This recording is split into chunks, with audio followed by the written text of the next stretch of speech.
it was very clearly not a public or state event. It was a family event, and the messaging from the Queen is, my family may well have been through sort of turmoils over the last few months, but we are united as a family. Mm-hmm.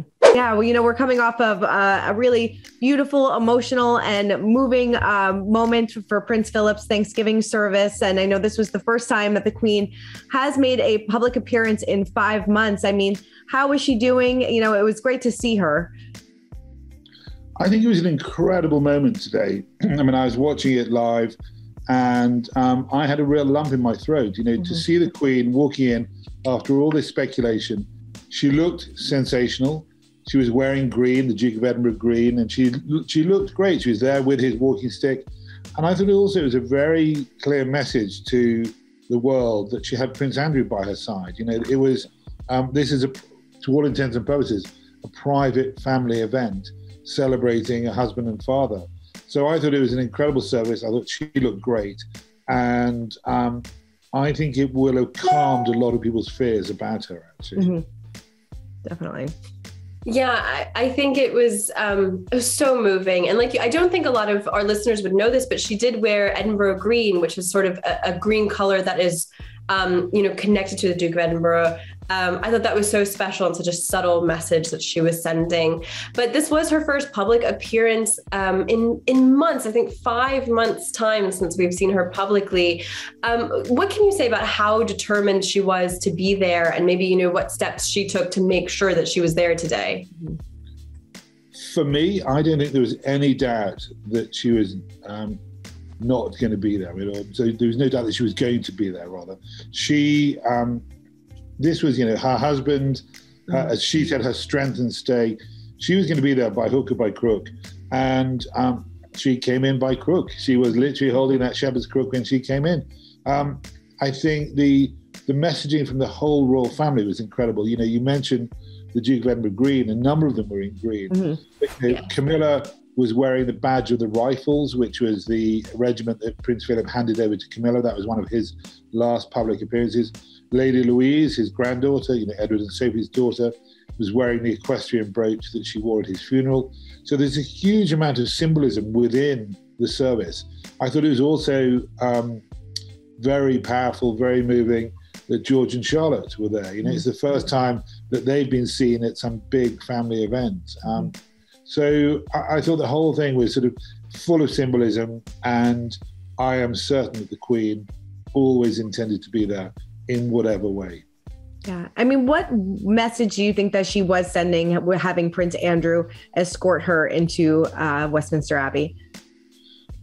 I think the message the Queen was sending out at that point, with having Andrew by her side, was that this is a family event. This is a family Thanksgiving for the head of the family.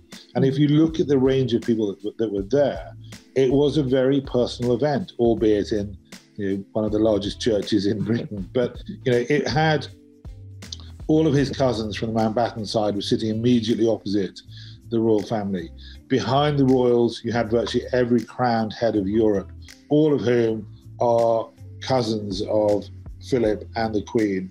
And I think, that was the big message. This is a family event. Mm-hmm. And the Queen wanted the support of one of her children to bring her in.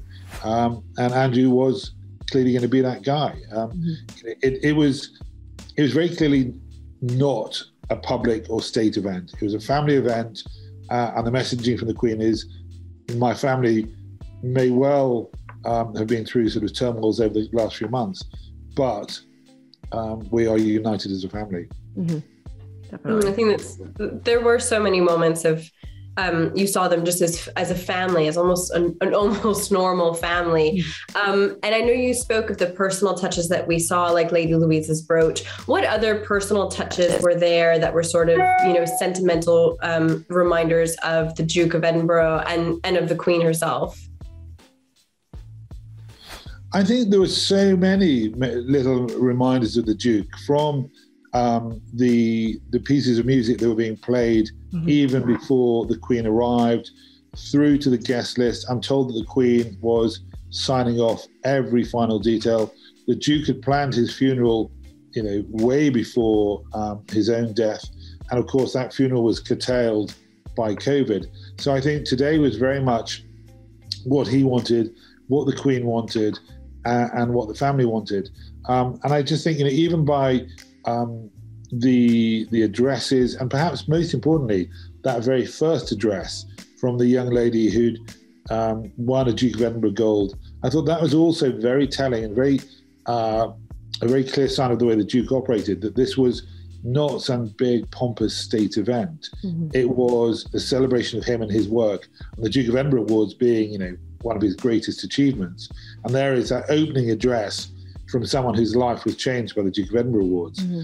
And I filmed with the Duke on many occasions, and I think the Duke of Edinburgh Awards was something that he felt had made a real difference, not just in the UK, but across the world. So I think in many ways, the fact they opened was a very clear sign that this was an event about him and his achievements, mm-hmm. not him as a prince. Yeah. I know a lot of people on social media were commenting that Queen Elizabeth seemed a bit emotional when they sang God Save the Queen. Did you notice that as well? And, she's been so strong through all of this. There's those images of her, sitting alone at Prince Philip's funeral. And, we're coming up on a year anniversary. So, it has to be a very emotional time for her. I think it's true. I think, as Christine said, there were lots of sort of emotional moments in it. Mm-hmm.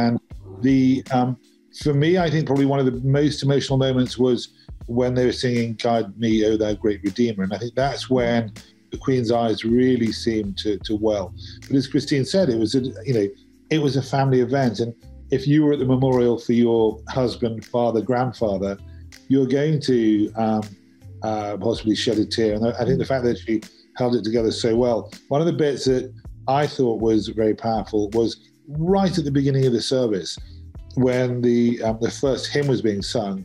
I don't know if you noticed, Princess Beatrice, had to cover her face with her order of service. Mm-hmm. And she needed to get a tissue out, and her husband turned to her to look after her. And she was really fighting back the tears. And I'm sure we've all been there. When you go to a funeral, you start singing that hymn, often that's when the emotion surges. And I thought, for me, that was, again, a lovely family moment. This was a granddaughter mourning her grandfather. Mm-hmm.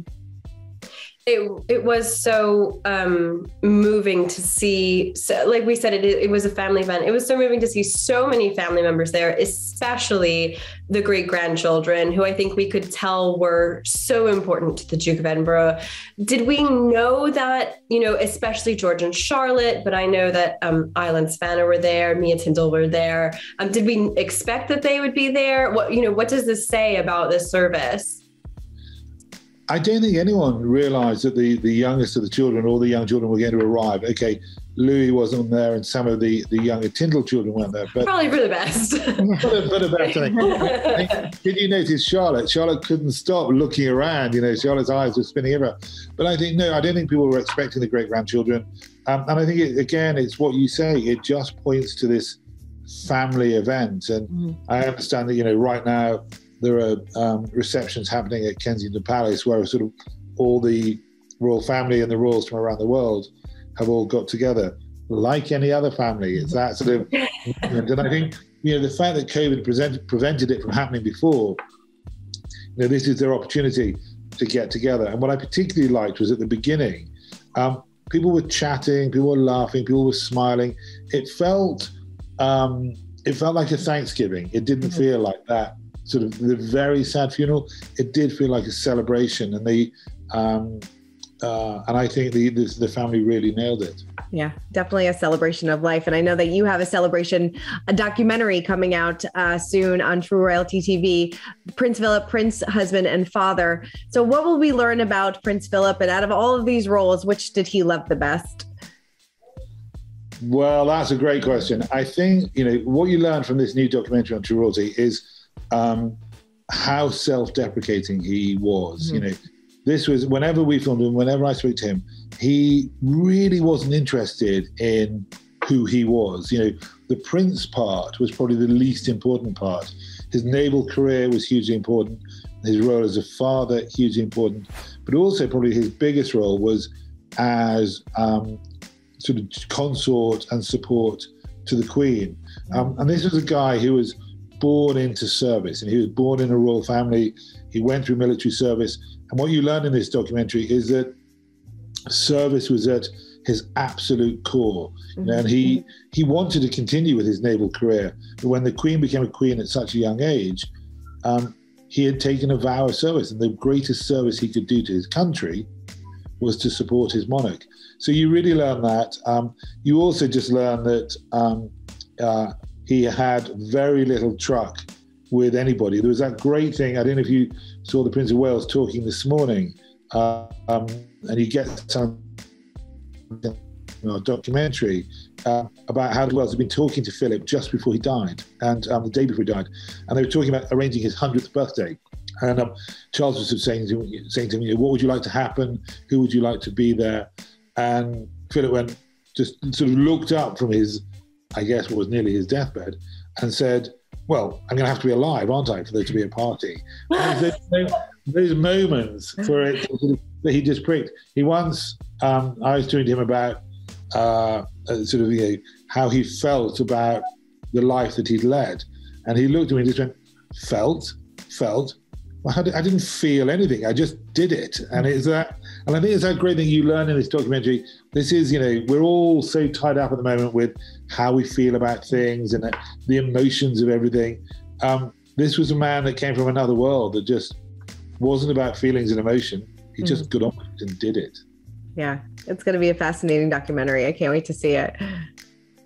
I think that's such an interesting, there's so much we can't wrap our head around in terms of, his history, his whole life, almost 100 years. It's hard for us in 2022 to really wrap our heads around it. Mm-hmm. What do you think he would want his legacy to be? What do you think he hopes he's remembered for?